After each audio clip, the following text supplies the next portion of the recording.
বিশেষ অতিথিবৃন্দ, আপনারা যারা সব শুনছেন, আপনাদের সবাইকে আসসালামু আলাইকুম। খুব লম্বা বক্তব্য আমি রাখবো না।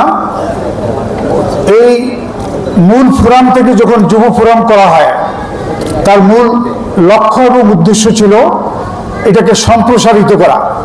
আজকে আপনারা হাত উঠে একটু দেখান কারা কারা এই যুব ফোরামের সদস্য নতুনভাবে হয়েছেন।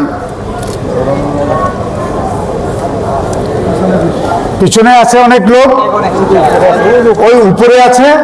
এই আমাদের প্রথম উদ্দেশ্যটা সফল হয়েছে। সংগঠন ভালো খারাপ থেকে বড় কথা হলো সংগঠনটা কিভাবে চালায়। সংগঠনের উদ্দেশ্যই ছিল যে আপনারা নতুন কিছু মুখ, যারা বাংলাদেশি জাতীয়তাবাদ, ইসলামী মূল্যবোধে বিশ্বাসী, এই ধরনের কিছু নতুন লোককে নিয়ে আসছেন। এই জন্য আমি জাতীয়তাবাদী যুব ফোরামের সবাইকে ধন্যবাদ জানাই। শেষ আরেকটা কথা আমি বলি, আমি কার প্রশংসা করব? প্রশংসা করার মতো যোগ্যতাও তো আমার নাই। আপনারা কি জানেন যে অনেকেই আপনারা তখন বয়সে অনেক ছোট।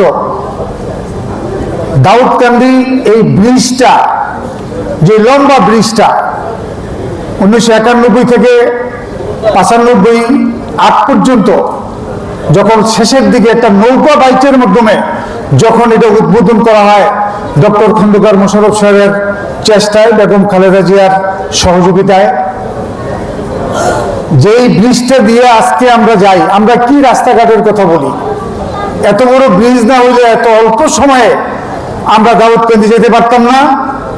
আমরা শুধু রাস্তাঘাটের কথা বলি, আমরা তিতাস উপজেলার কথা বলি। এই কাজটা তো ডক্টর খন্দকার মোশাররফ সাহেব করেছেন। আপনি কি প্রশংসা করবেন, কার প্রশংসা করবেন, কার যোগ্যতা আছে ডক্টর খন্দকার মোশাররফ সাহেবের প্রশংসা করার জন্য? উনি ওয়ার্ল্ড হেলথ অর্গানাইজেশনের কথা অনেকবার বলছি, সেটা বাদ দিলাম। ওয়ার্ল্ড নো টোবাকো অ্যাওয়ার্ড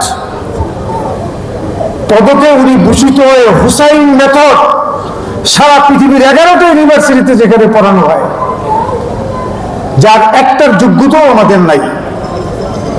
আমি কার প্রশংসা করব?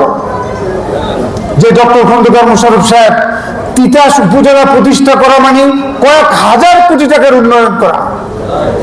সুতরাং আজকে আমার বক্তৃতা নাই, লম্বা নাই, এই বক্তৃতা এখানেই শেষ।